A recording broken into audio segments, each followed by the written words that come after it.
I'm curious. Since you've been here the past 2 years, what influence have you seen from LeBron on Kyrie, both in terms of his play and in terms of his off-court approach, leadership, anything like that? Just off the court, just, being professional as far as handling your body, getting your body in the best shape you can possibly be in. I think after, game one last year, the finals, when Kyrie got hurt, I think he's really taken a serious approach to making sure his body is right, lifting weights, conditioning, and LeBron does it every day, getting massages, stretching, taking care of your body. So as a young player, you need a veteran player like that to show you how to do that, show you the ropes, and LeBron's been great for that.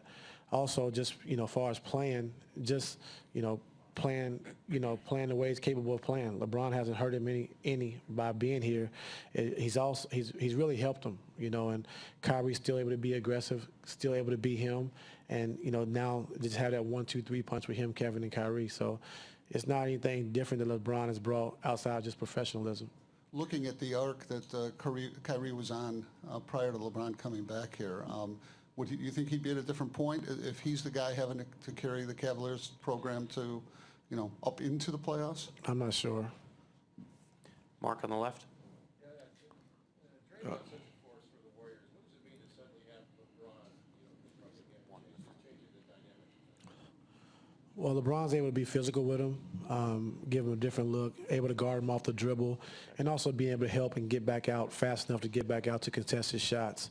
And, when Draymond's posting the basketball, he's a very good passer, and LeBron's able to trace the basketball and get deflections and get into his body. Mark on the left.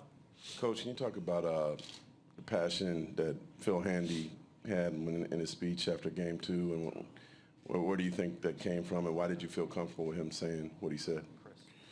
Well, just something we all knew, that we had to play harder. Just had to continue to compete, for 48 minutes, not one quarter, not a quarter and a half. And what he said was right on. And the guys accepted that. They understood it. And then we just moved on. Chris on the left. Chris Haynes, Cleveland.com. Coach, with Kevin Love, obviously you won't know if he's cleared till probably tomorrow. If he's able to go, have you thought about if you will keep your traditional starting lineup or if you stay with what you did in Game 3? Haven't thought about it yet. Hopefully just trying to get Kevin healthy is the most important thing right now. And like you said, he's going through the concussion protocol right now, so hopefully we can get him back. Just real quick, you won't know till tomorrow. Right. Second row in the middle. Please just wait for the microphones. Tyronn, Ron Krajcik from the San Francisco Chronicle. Klay Thompson had some fairly strong words last night about the screen that Mozgov set. Did you see it? He actually said it was kind of dirty in his mind. Did you see the play on replay, and what did you think of that collision? Timo was running in to set a high pick and roll, and at the same time the ball handler was moving, going forward, so he just tried to stop, and they end up just running into each other, but I wouldn't say it was a dirty play. Joe, back left. Joe Varden, Cleveland.com. Ty, we all saw Kevin out there moving, dunking, shooting. So what is it that he still has to do or pass to be cleared? After a workout, it has to take 24 hours for the NBA protocol. So once he works out today, it takes 24 hours to see him again to see if everything adds up. I'm not sure what goes into it, but now he had a great workout, and now it takes 24 hours to come and reevaluate him. Bill over here. Bill Livingston, Plain Dealer.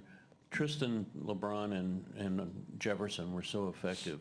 Would you be tempted to try to bring Love back to the starting lineup, or do you think he would be okay with coming off the bench? I haven't thought about it yet. Zach, back left.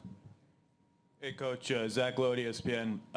With Kevin out, was it almost a little bit easier for you guys to match up in transition when they would come off a stop? Like if LeBron's on Klay, he's on Klay. If RJ's on Draymond, he's on Draymond. You don't have to worry as much about the matchups? No, it didn't make it easier. I thought what made it easier was we played harder. We just competed. We played harder, and we were able to get matchups in transition. It didn't have anything to do with Kevin being on the floor. It's just the way we approached the game. Over here on this side. Chris Parker, Cleveland Scene. Coach, we saw a little bit of LeBron on the elbow. I was just wondering if you could maybe explain to us some of the things that maybe offers versus maybe taking the ball from the wing or in different spots. What enables you when you have him at the elbow? Well, when he's at the elbow, he's able to make one dribble and get to the basket. He's also a great passer from there, so he's able to scan and read the floor, and it's harder to double team from that position. Over in the second row. Coach Kenneth Miller, Call and Post. None of these 3 games have been reflections of the other. Do you have any mindset as to how you think Game 4 will play out, or why has it been that all of these games are different? It's kind of like a prize fight to where each game is a different game in and of itself. How are you approaching now Game 4? The same way we approached Game 3, just being physical and being aggressive. I think in the first 2 games in Golden State, they were definitely that. They were more physical and they were more aggressive than we were. And last night, we turned the tables on them. One other question, real quick. The officiating has allowed for you guys to be physical. Is it difficult for you, for the players, to adjust to the officiating? I noticed that last night LeBron appeared to get fouled a lot and he didn't get the call. And so is it that difficult to adjust to the officiating? Are they letting you guys play too much? Are they not letting you play enough? Or is it the inconsistency that's affecting the flow of the game? I think with the referees, the most aggressive team, they usually let you play that way. And, we were physical last night. We were aggressive, and they let us play. And that was on both ends of the floor. So we got to keep attacking. If we don't get foul calls, we just got to keep going and keep playing. We can't complain about the calls. Emilio in third row. Coach Emilio Perez, Staff Deportes. Obviously, the trending topic around this NBA Finals from Game 3 to Game 4 is Kevin Love. There's a lot of people saying that this team looks better without him. I want your statement on what do you have to say to those people that think that this Cavaliers team is better without Kevin Love. I'm not giving a statement. Dave. Hi. Over here. Dave McMenamin, ESPN.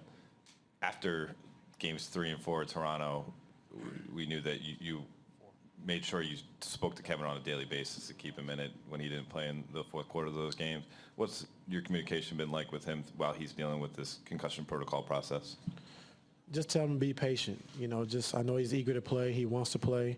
And, we definitely need him back. And, we miss his rebounding. We miss his post presence. We miss his three-point shooting. So we definitely want him back, but he has to take the steps that's necessary to get himself back. So just staying positive with him. We know it's a tough time, being in the NBA Finals, something you dreamed about your whole life, and having to deal with this is tough. But, myself, my coaching staff, the teammates, we all have his back, and we wish him well. We need him back.